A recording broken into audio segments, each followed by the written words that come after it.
পরিপ্রেক্ষিতে বিজেপি কি বলছে নিশ্চয়ই পরবর্তী সময়ে তাদের বক্তব্য আপনাদের সামনে নিয়ে আসবো। যেখানে হাতির ভয় সেখানেও ভোট হয়। হাতি যেখানে মাঝে মধ্যেই রাস্তায় নেমে চলে আসে সেখানে ভোট এবং হাতির হামলা রুখতে বিশেষ ব্যবস্থা নির্বাচন কমিশনের।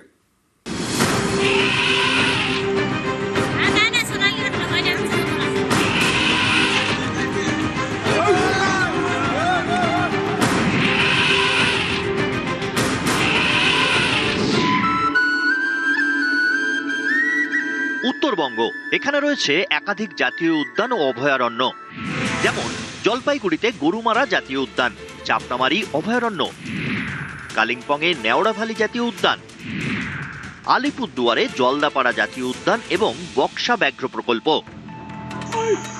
এসবের সংলগ্ন এলাকায় প্রায়ই হানা দেয় হাতি।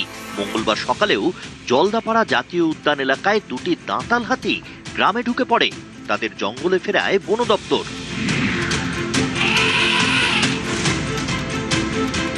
উত্তরবঙ্গে ভোট প্রথম দফায় এখানকার বেশ কিছু এলাকা এমন রয়েছে যেখানে হাতির হানার আশঙ্কা। তাই বন দপ্তরের সঙ্গে হাত মিলিয়ে একাধিক পদক্ষেপ করেছে কমিশন।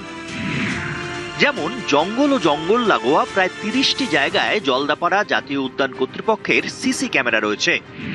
মাদারিহাটে রয়েছে কন্ট্রোল রুম। সারা বছরই সেখান থেকে 24 ঘন্টা নজরদারি চলে। ভোটের সময় মাদারিহাটের এই কন্ট্রোল রুমে থাকবে কুইক রেসপন্স টিম। জলদাপাড়া জাতীয় উদ্যান কর্তৃপক্ষ আলাদা করে 30টি বুথকে চিহ্নিত করেছে, যার মধ্যে 6টি বনাঞ্চলের ভেতরে, বাকি 24টি বুথ বনাঞ্চল লাগোয়া। এসব বুথেও থাকবে কুইক রেসপন্স টিম। আলিপুরদুয়ার জেলার কুমারগ্রাম, কালচিনি ও মাদারিহাট এই 3 বিধানসভা আসনের বেশিরভাগ বুথ হয় জঙ্গলের মধ্যে, না হলে জঙ্গল লাগোয়া। এই বুথগুলিতে বন্যপ্রাণীর আক্রমণ আটকাতে ব্যবস্থা নিচ্ছে কমিশন।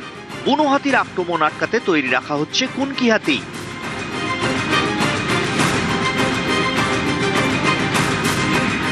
কুমারগ্রাম, কালচিনি ও মাদারিহাটের 36টি বুথে নেটওয়ার্ক থাকে না। এই 36টি বুথকে শ্যাডো বুথ হিসাবে চিহ্নিত করেছে নির্বাচন কমিশন। নেটওয়ার্ক না থাকায় কমিশনের কন্ট্রোল রুমে লাইভ সিসিটিভি ফুটেজ পৌঁছবে না। এই বুথগুলি থেকে স্যাটেলাইট ফোনের মাধ্যমে কন্ট্রোল রুমের সঙ্গে যোগাযোগ রাখা হবে।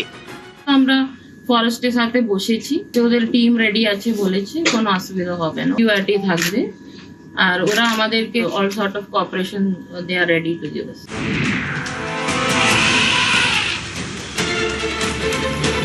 জলপাইগুড়ি জেলা, এখানে মোট 7টি বিধানসভা কেন্দ্র। এখানকার অনেক বুথই পড়ে জঙ্গল সংলগ্ন এলাকা ও বনবস্তিতে। জলপাইগুড়িতে 100টিরও বেশি বনবস্তি। এর অধিকাংশই বন্যপ্রাণ উপদ্রুত এলাকা হিসেবে পরিচিত।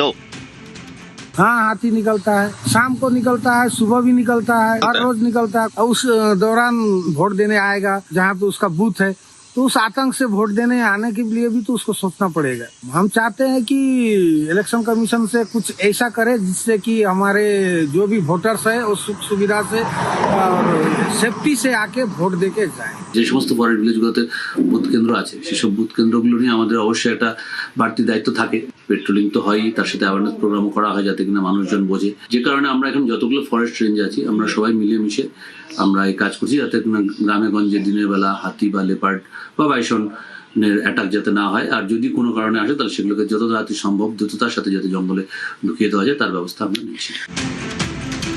হাতির হামলার আশঙ্কা ঝাড়গ্রাম এবং বাঁকুড়াতেও। বাঁকুড়ায় ইতিমধ্যেই হাতি সরানো হয়েছে, তবে ঝাড়গ্রামে বিশেষ ব্যবস্থা নিয়েছে কমিশন। বনাঞ্চলের ভেতরে থাকা বুথে থাকবেন বন দপ্তরের কর্মীরা। হাতি হামলা করতে পারে এমন এলাকায় থাকবে কুইক রেসপন্স টিম। ভোটের দিন থাকবে বিশেষভাবে তৈরি ঐরাবত গাড়ি।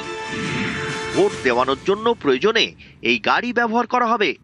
বুথের কাছাকাছি যে ফরেস্ট এরিয়াগুলো আছে, ভোটের আগের দিন আমরা এলিফ্যান্ট স্পট করা হবে, তো সেই টিম নিয়ে গিয়ে ওই বুথ এরিয়া জায়গাগুলোতে টহলদারি করা হবে, হাতি যাতে এলাকা না যায়, তো গ্রামের মানুষকে সতর্ক করা হবে। ওইটা কি সবসময় টহল করবে? হ্যাঁ, সবসময় টহল করবে। নিউজ 18 বাংলা।